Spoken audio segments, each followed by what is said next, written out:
Hi friends, welcome to Making Disciples. My name is Chris and I am your host. Today's episode is an interview with Luke Smith. Well, who's Luke Smith? Great question. Luke Smith is a part of the Fusion student movement here in the UK. It's a global thing, but he's here in the UK. And Luke and the team at Fusion are amazing. If you don't know about Fusion, it's really worth checking them out, particularly if you've got a young person that's going to university. Fusion's big passion is about connecting students with churches. So students end up in a home church where they can be looked after and loved by that church.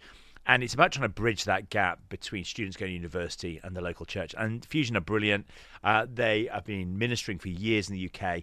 And one of the things that I would say about Fusion is they're amazing at training evangelists. They're so good at equipping young people to share their faith. But they're also really good at discipleship. And discipleship for me is one of those things that they are really passionate about, making sure students are being discipled. Luke Smith has been working for Fusion for years, and he's just written a book called How to Make Disciples That Make Disciples.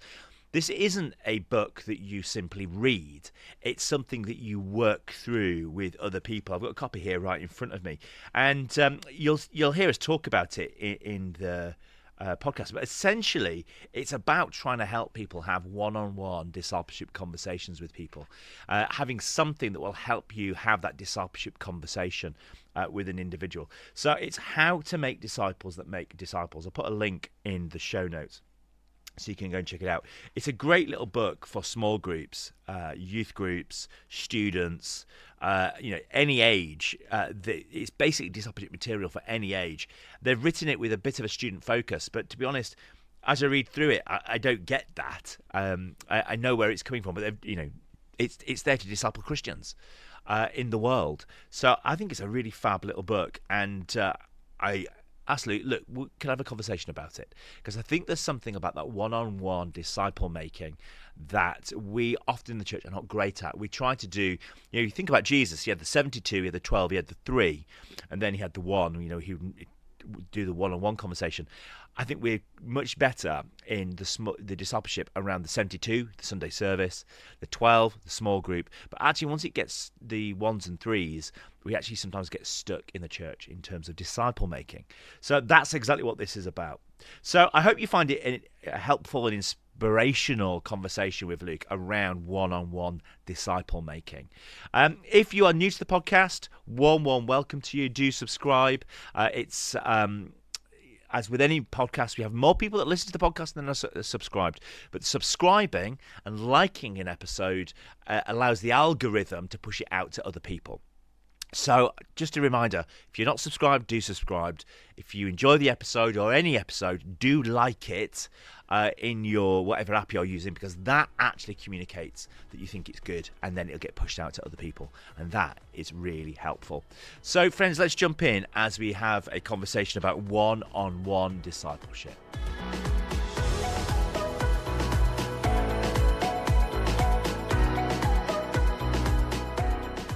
Luke, welcome to Making Disciples. It's so lovely to have you with me. Thanks for having me here. It's great to be here. It's brilliant. And I want to talk about this book that you've written. But before we get there, Fusion. Hey, you guys do some great stuff and very highly thought of. For those who've never heard, if anybody hasn't heard of Fusion, I'll be very surprised. But they may be out if you've there. not heard of Fusion, what is Fusion? What do you guys do? Yeah, well, what we do is all about university students and local churches. We just think there's something brilliant to be discovered if university students can find their way into local churches, and if those churches can help those students get Christ at their hearts for the rest of their life. There's so many students, and what's really exciting is at the moment they're waking up spiritually. We hope they will make the local church their home for the rest of their life, to find Jesus and find hope in him and home in the local church. So that's basically what we do. Anything around church and students is our bag. Yeah. You referenced something. There is awakening up, isn't there? Lots of people are talking about it, but what is your experience at the moment with students? Oh, it's extraordinary. I've worked with students for over 25 years. I've never seen anything like it.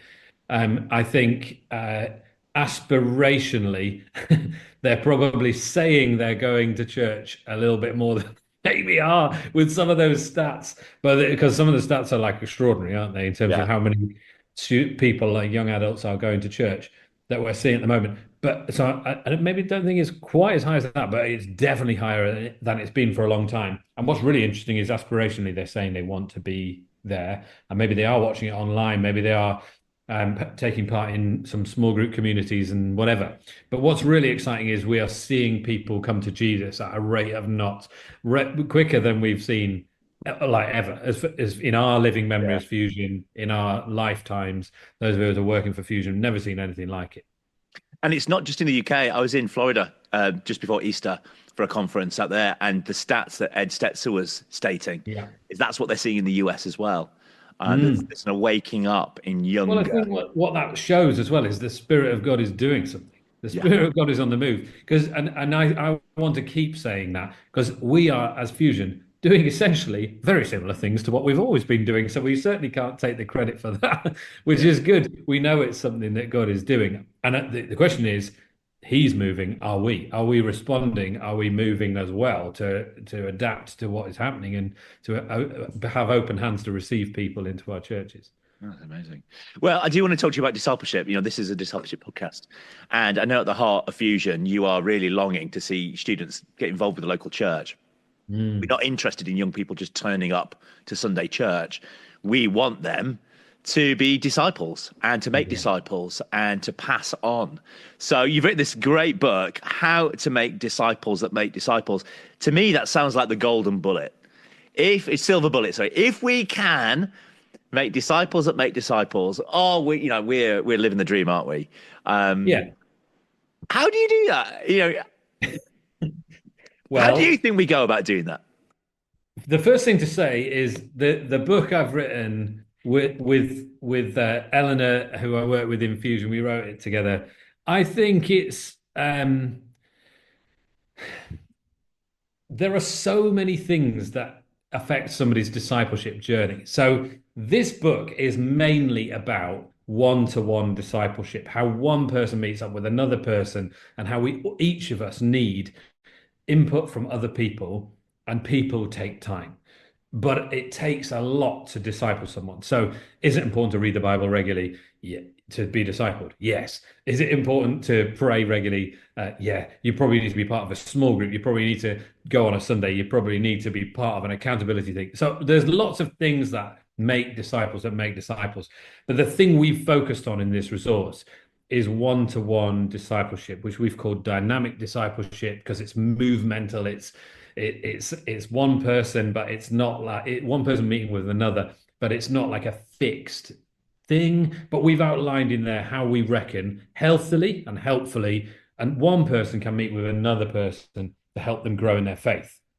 So, if I give you an example as to why I think it is particularly needed right now and why we as the church are going to start feeling the need for this. I don't know if you've seen this, but on TikTok and Instagram, on all sorts of social media platforms, people are documenting their need, their journey to faith. So I just saw one the other day of a girl who was going, I became a Christian 3 weeks ago. Let's talk about it. Let me tell you about what it's like to walk into church. Never been before. This is what I'm seeing. So she says, the first thing I thought when I walked into church is, wow, this is a room of people who really honor themselves. They put themselves first more than anything else. So that was her first reflection. And you're thinking, I'm not sure. Oh no, I'm not sure you've quite understood what the church is all about. But as she went on, she's saying, where I've come from before, which is basically quite a career-driven young adult world, she's like, no one puts their spiritual journey as a priority. Nobody cares about that side of themselves. But this is a room of people who have taken time to prioritize their spiritual journey. So you're like, oh, okay, I can see why you've interpreted that as this is a room of people who honor themselves. But my question is, who's going to sit with her to help her process that, to help her figure out what baptism is, what salvation is, what does repentance mean, what does the cost of discipleship mean? It takes time because people take time. And that is what Jesus did. He spent his time with people and he gave so much time to people because that is the only thing we can take with us because people matter. Are you saying This is the only way or the best way to make disciples. No, I'm not. Absolutely not saying that because I'm trying to say there's loads of different ways, but Yeah. I am saying people take time, and so we need to figure out a way in our churches of Yeah. how to do that one to one with people because you can't really do that on a Sunday. I mean, you can, of course, deal with big discipleship issues. You can talk things through theologically. You can teach people. I get that. And you can really explore it in local communities like small groups and things. But when it comes to like really figuring out your stuff, that isn't necessarily sin, although it might be stuff like that. It might be really difficult stuff in your past to talk through. It could be things in your character. It could be part of what you've always believed, or it could just be trying to think through your theology, but you need really to get your head around it. Someone's got to sit with you to think that through. So this book's designed at helping that to happen. And I guess in terms of your initial question of how do we make disciples, um, it takes a lot, but it's what Jesus said to do. Yeah. It was his strategy. And I think part of my thinking is we love Jesus, don't we? We love him. We worship him and we love him. Of course we do. And we're like, we want to be more like you. But you know what, Jesus? You weren't the best strategist. Like it was a bit of a reckless strategy to kind of go, I now am giving all of this to you guys as disciples. Go and do what I did. Go and make disciples of all nations, teaching them, etc., etc., etc. Right, but that's a crazy strategy. So we've kind of thought that through, and we thought we want to be more like you, but we've got a better idea of how to do it. And so I guess I just think, do we believe him or not? He was probably quite a good strategist, actually, and I think we should follow his strategy. He said, "Go and make disciples of all people," so I think we should do it. I think it works well if you've got a small group or small groups, that kind of thing. It's great when you're doing the classroom teaching. But Mm. actually, when you've got a new person who's come to faith, to be responsive to their questions Yeah, is, what's needed. And of course, that's, Alpha's great at that, isn't it? Because it's about yeah, responding to the questions, that are there in the room. Um, and disciples that make disciples. Yeah, I think it can be done in groups of 1, 2, and 3. It can be small, really small groups. But there is something about the one-to-one conversation that's so dynamic that yeah. actually you can go quite a distance with somebody in a short space of time, can't you? Because you can really You cover a lot can. with them. You Yeah. can. And partly why I wanted to write this is because it's what I received as a student turning up in the late 90s. I went to Loughborough University and I turned up on my first week at university, a guy who I thought was old and wise. But when I look back, he was wise, but he was maybe 22, 23. But he had a job. And so to me, that meant that he was really like old. Um, and he said, I just want to encourage you in your faith if you'd like, I'd be up for meeting up once a week, once a fortnight. Let's have lunch together, and I'll just chat to you about your faith and encourage you about how you're sharing Jesus with your mates. Yeah. Just want to encourage you in a discipleship. And he basically discipled me for my first year of university. Then I did that with someone else that they met with me for that. I've had that on and off. I've had that ever since with somebody else where I go to and it's someone I can talk to about my stuff. But I've also done that for well over 50 other people. And I love doing that with students. And I think it's such a needed feature in the church. Actually, I think if you put it this way, um, I think if you've met with another person and you've been able to talk through whatever the challenges are that are in your life, some of Mm. your doubts, some of the passages in the Bible that you've read and you go, "Oh, I just don't get that. I just don't see why that's there," or whatever, something you're wrestling with, and you've had space to do that, and that's helped you to grow, and you've prayed together. You then go to small group, and you're able to be more present and available for your community. And you're thinking, how do we grow as a mini community of people who are on mission together? And then when you go to big church on a Sunday for the Sunday gathering, you're more focused on God, basically. You're looking upwards to Him more. You're more available to worship. Um, but I think when people don't have the first bit, they don't have somewhere to go to deal with their stuff, to talk through their things, they go to small group. Hopefully, not everybody is in a small group, but if you're in a small group, they go there and they kind of try and deal with their stuff there. That leads to a bit of awkward oversharing, a bit of kind of airing dirty laundry and whatever, and bit kind of slightly weird sometimes Or not with at people all, feeling, or saying nothing because they or dare. they lock down. Absolutely Yeah. right. Yeah, they do the opposite. And then they go to church and they're really looking to connect with people. So they're actually, and they forget to look upwards to worship the Lord. And that, obviously, I get you can worship God everywhere. We can absolutely worship Him in small group and in the one-to-one. But I'm just saying, I think it makes the system flow much better if you've dealt with your stuff. Yeah.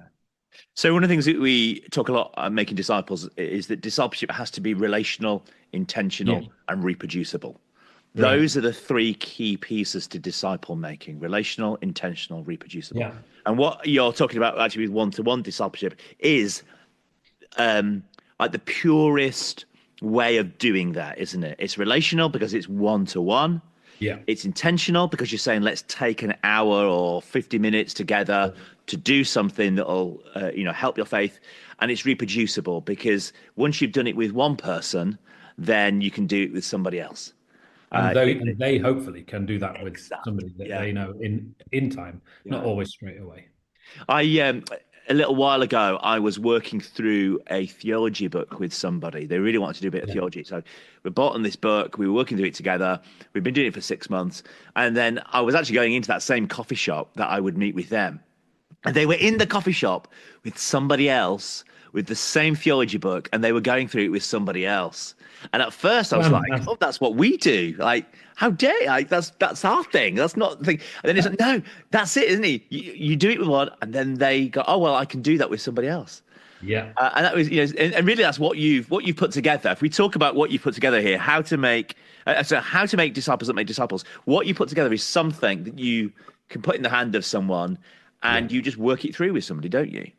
Yes, and well, I would say this we've done them in sessions, and it probably works better if the person who is discipling, the Yeah. person who is kind of clunky. It's not disciple isn't really a verb, or is it?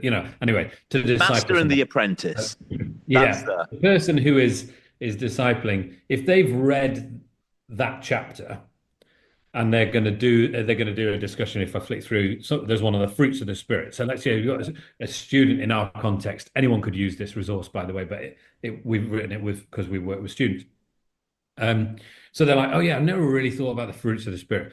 It works better if the person who's leading that conversation, the discipler, has read it. They've read the Bible passages. They've thought through some of the questions they're going to ask, and then they have a real conversation, as opposed to looking at it together and discussing it all together, with the material out in front of yeah. you. You can do that. But the reason I think it's worth avoiding it is because you could then get drawn into go, it says we need to ask this. You know how you get that in the worst kind of small group Yes. discussion, is where the material says we need to ask this. And I'm like, just ask the question. Don't just say we. So I think it maybe leads to better conversation if the person guiding that conversation just has prepared for it and then they just ask and have genuinely good conversations. But the key thing is around Mm. being a great question asker and a really active listener throughout it. And by active, I mean listen. We refer to it in the book as triple listening. Um, actually listen to what the person's saying. I say that as somebody who can zone out every now and again. So I'm preaching to myself there. Actually concentrate and listen to what the person is really saying. And then secondary, think, what are they really saying? So they might be saying something about their childhood there, but what are they really trying to tell me through saying that? Or maybe they don't even know, but what's going on underneath the surface? And then the third level of listening is what's the Holy Spirit saying during while this whole conversation is going on? And I think if we're active listening that much, then the conversation tends to go better. And the reason I'm highlighting that is because it's not about teaching other people. So Can we making highlight disciples that? is Yeah, can we highlight that a little bit more? So I think this is for anybody that's interested in any form of one-to-one conversation. In terms of, we're not talking about discipleship here. We're just talking about the person that you're having lunch with at work. right. How to listen well. So you said three things: Yeah. listen. Yeah. Then the second one was, what are they really saying? Yeah. And then what's the Holy Spirit Yeah. saying through them? Yeah. Yeah. So yeah, I've got actual listening, deep listening, and spiritual listening. But there's different ways Yeah. of saying, but those three layers, and it's so hard to do as an exercise. I've got people to do this in small groups before, and just have a one-to-one conversation now, and try and do it. So for 15 minutes, you've just got to ask questions. You can't say anything apart from a question. And the other person just has to talk and answer the questions. And while you're listening, you've got to do those three layers of, and it's phenomenal. People hear things that they never would have heard otherwise because Yeah. they're really listening. And it is a bit of a lost art, isn't it, in today's culture? And I think that, yeah, if you flip it then and think, maybe sometimes people in these kind of relationships are thinking, let me meet up with you, I'll read the Bible with you, and I'll teach you what you need to know as a disciple. That's completely different.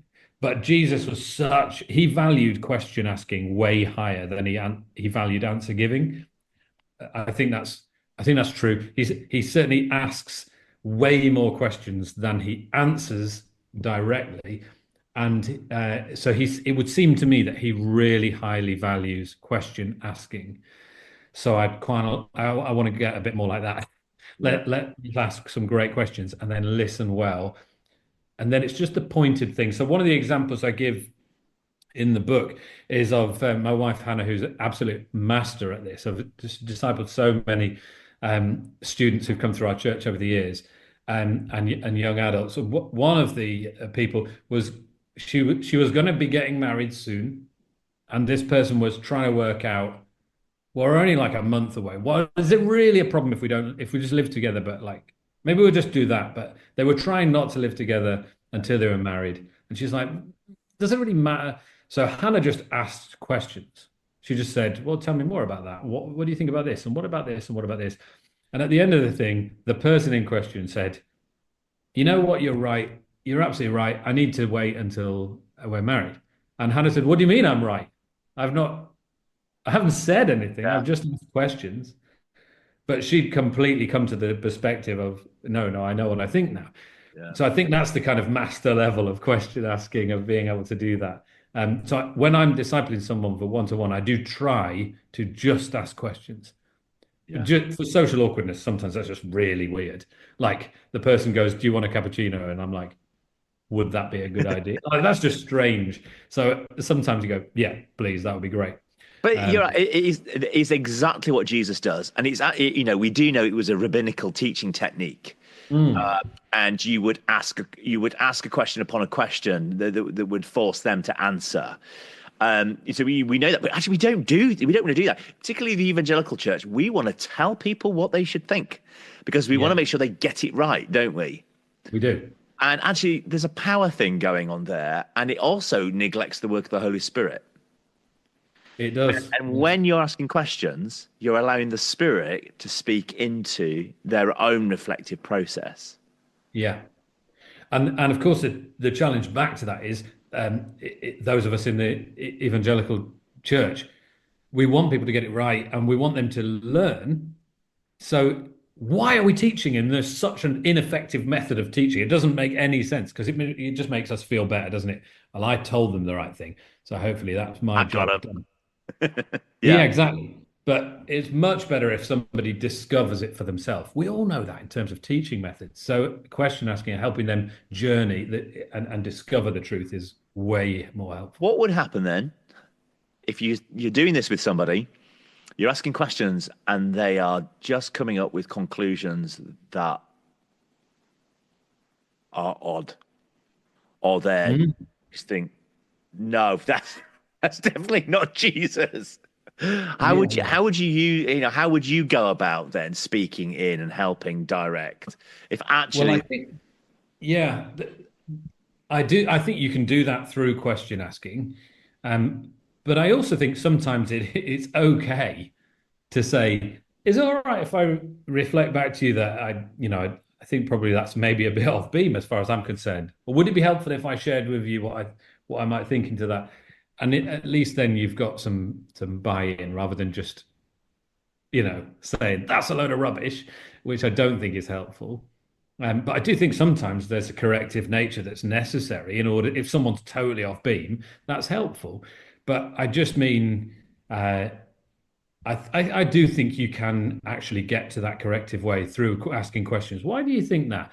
Does that stack up? Would that fit with what Jesus says anywhere else? How can you make that worldview fit with everything else you see in the Bible? Where would you get that from? What do you think's motivating that? There's just so many questions you can ask Yeah. that help them to get to there as well. And our job isn't just to just flag heresy. Yeah, So, I guess the other dynamic with this is that it allows the Spirit to pull things out that you would never have even thought about. mm, Like years ago, I remember because I love asking people questions of people, and there was one guy, new Christian, sat with him here in my study, and I simply said to him, "What do you think the Spirit is saying to you next about your next steps as a Christian?" And I mm, thought he might mention the amount he drank. I thought he might mention something about the smoking.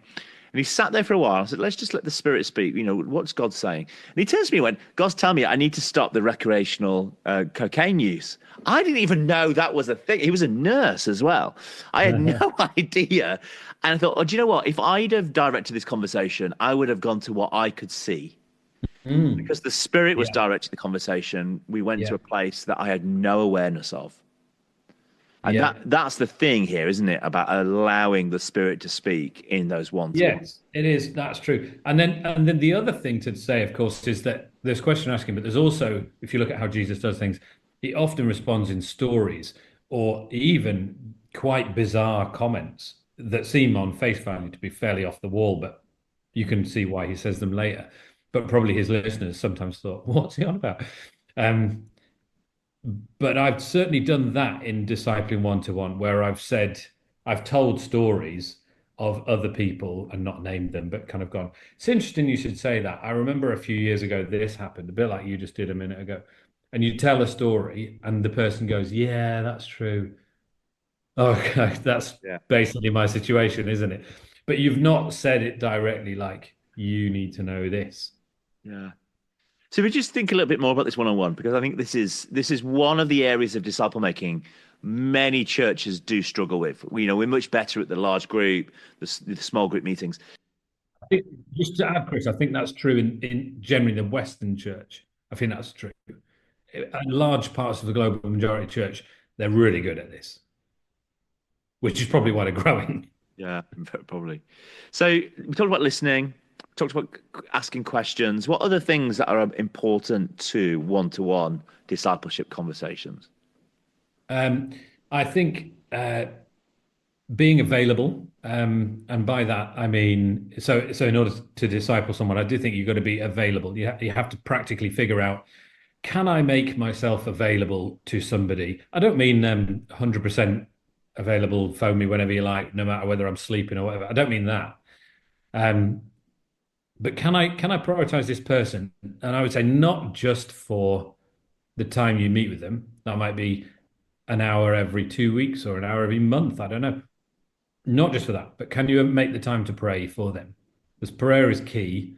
Every time you meet, to pray before at the start and at the end, I think is great to build in. You may pray throughout it, but at least the start and the end. And then in between times, are you going to pray for them? Maybe that will affect how that conversation goes. Uh, Yeah. Always open the Bible together.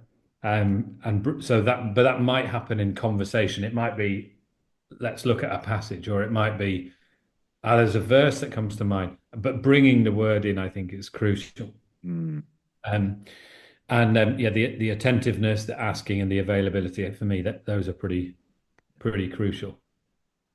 yeah. It might be that that person, I've done this for in so many different ways. It might be uh, that you agree together, let's meet in the same place for a fixed period of, for a year. Let's meet once a month. I once discipled somebody who was going through a really traumatic time in his life. And so I suggested to him, let's meet in this same pub. We'll have lunch together on his lunch break and mine, once a month, but we'll order the same food. So I just kind of suggested that. He was like, "Oh, that's amazing," because then we Yeah. don't have to think about what we're ordering. We're going to get the same burger, a Diet Coke, and it's the same pub. So that takes any of that variables out, which Yeah. for him and his personality really works. But the point is, it showed I'd thought through, what does he really need right now? What's going to help? And he was relieved by that choice. Whereas for other people, that'd be an absolute killer. They'd be like, "Oh, how dull. Um, let's go somewhere different." equally in terms of availability, Hannah found this, and my wife, when she was discipling different people when she had little kids, she would say, I can disciple you, I can meet up, but life's a bit bonkers with little ones. And in the evenings, I'm actually pretty spent. But you know what I could do? We could go to the park together and talk while they're on the swings. And if you come back while I'm giving them tea, we could have a great chat. Yeah. And then they'll be having a nap, so we could get some proper time then. But when they're awake, we might just have some interruptions. And so she was great at not giving up on discipling people, but working with what life looked like in that season for her. So working out what is actually feasible. And that's the intentionality thing, isn't it? That you said at the start. It's got to be intentional. Um, and don't make it forever. That's the other thing, isn't it? Just agree a time. How long are we going to do this? Um, and then stick with it. So the guys that I meet with, I tend to say, look, I will commit to meet with you once a month for an hour for the next year. Mm. Mm. I will make sure we put the date in. When's the next one? We'll put that in at the end of each one. We'll do that for Yeah. the first year. But then I say at the end of the first year, I'm then not going to do that. It's your job then to say, Chris, when's That's our right. hour? And it becomes Yeah. your responsibility. Yeah. And there's one guy that I've been meeting with for quite a long while. We went on for a year. It was great. Then he would start asking. Then after a while, he stopped asking, and time drifted. And I thought I'm just going to leave it and wait and just see. And after a little while, he'd come back and say, "Oh, we've not met for a long time." No, that's your job. It's your job to get it. And it was a way of seeing somebody move responsibility of their discipleship Yeah. from you are That's going to good. disciple me to this. Actually, I want to be with you. Mm. I want you to really keep speaking in, and I found that really quite helpful because it often transitioned a relationship, but it also meant that the individual then was taking some responsibility for their growth, and it didn't So have to be every month. It could be as often as they wanted to meet. yeah, And I found that's that so worked good. quite well. Because being a disciple means taking responsibility for your own discipleship, doesn't it? I mean, that's what makes you not just a church consumer or a church goer or um, a consumer Christian. It means that you are going, I'm taking responsibility for me and Jesus and how I'm growing in my faith. So yeah, that's brilliant. But I like that you did it. You said I'll do it for a bit. I think the key thing is that you should have agreement on how it's going to work to start with.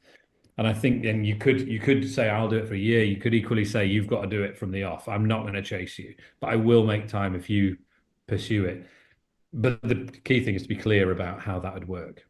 It partly depends on the individual, doesn't it? If they're a new Christian Yeah, or somebody that's been around the block a little while, if they're exactly. new, you want them to feel like they are wanted, they're valued, and you want to invest. Mm. Actually, when they've been around a little while, you want them to really take some ownership. Yeah, yeah. The other thing, Chris, I thought it could be really interesting to just mention is I would recommend to people early on when discipling somebody one to one to go to pain, to raise the issue of pain. I think pain's a great spiritual teacher, but you find out a lot about somebody when discipling them if you ask about their pain. So that's one of the first questions I ask anybody when discipling them is what's the most amount of pain you've been in physically and what's the most amount of pain you've been in emotionally? And they can answer that however they like, but you will learn loads early on with how they choose to answer that and what they're able to say. Because if somebody's gone through, I don't know, a parent's divorce or the loss of a loved one or a personal ill health or something like that, and they're able to talk about that. You've got so much to go on there in terms of their faith journey and their relationship to God and how it will have shaped them Mm. that they're aware of and maybe ways that they're not aware of. Um, but if they haven't got anything to go on, it's not necessarily their fault. So I remember chatting to one person that I discipled a while ago and I asked that exact question. The most amount, he was 20 years old, the amount of physical pain he'd ever been in is he'd played five-a-side football on AstroTurf and he slide tackled and he got a grazed knee. That's the worst amount of pain he'd ever been in. That's not his fault. It's just he'd Yeah. never really been in any pain. Um, and then I said, most amount of emotional pain? And he said, oh, I did a gap year before coming to university. in New Zealand. Really enjoyed it. It was fantastic. And when I left and flew home, I thought, oh, I'm going to really miss this place. But which is sweet. But that's all. That was the biggest heartache he's ever had. So that's not his fault. Again, it's just right. There isn't a lot to work with there. Okay.